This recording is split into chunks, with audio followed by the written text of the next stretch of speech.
Assalamualaikum warahmatullahi wabarakatuh adik-adik. Halo, kali ini kita akan belajar tentang ciri-ciri makhluk hidup bersama Miss Asi. Simak penjelasan berikut ini ya. Ciri-ciri yang pertama dari makhluk hidup adalah bernafas. Bernafas merupakan proses menghirup udara dari lingkungan yang kemudian dipilah. Oksigen akan masuk ke dalam tubuh dan dikelola menjadi energi. Sedangkan karbon dioksida akan dikeluarkan kembali melalui hidung atau saluran pernapasan lainnya. Manusia bernafas dengan paru-paru, sedangkan hewan seperti ikan akan bernafas dengan insang.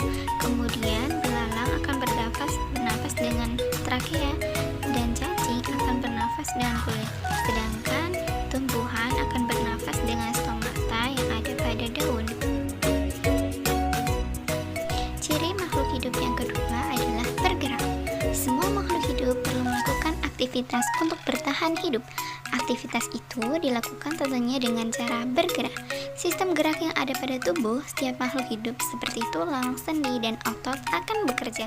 Bahkan, tumbuhan hingga bakteri juga bisa bergerak dengan cara yang berbeda-beda. Contoh bergerak yaitu manusia akan melakukan aktivitasnya sehari-hari kemana-mana.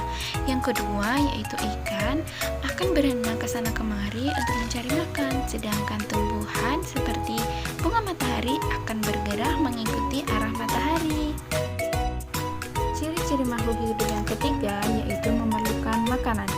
Semua makhluk hidup perlu untuk makan dan minum, bukan hanya manusia atau hewan, tanaman hingga bakteri pun juga butuh makan dan minum bila ingin bertahan hidup.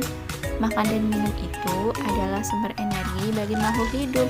Dengan makan dan minum, makhluk hidup akan mampu melakukan pertumbuhan hingga pergantian sel tubuh yang mati atau rusak. Di sini kakak memiliki contoh makanan seperti daging ayam, biji-bijian, dan juga tumbuhan. Ciri-ciri makhluk hidup yang keempat adalah pertumbuhan dan perkembangan. Setiap makhluk hidup akan mengalami pertumbuhan dan berkembang biak. Pertumbuhan bisa dilihat dari bertambahnya ukuran tinggi dan berat. Bukan hanya manusia yang mengalami pertumbuhan saja, tapi hewan, tumbuhan, hingga bakteri juga mengalami pertumbuhan. Selain tumbuh, semua makhluk hidup juga berkembang biak untuk memperoleh keturunan. Cara berkembang biak pun bisa dengan melahirkan, bertelur, dan juga muncul tunas untuk tanaman. Cukup sekian penjelasan dari Miss Asi. Sampai jumpa di video selanjutnya ya. Dah.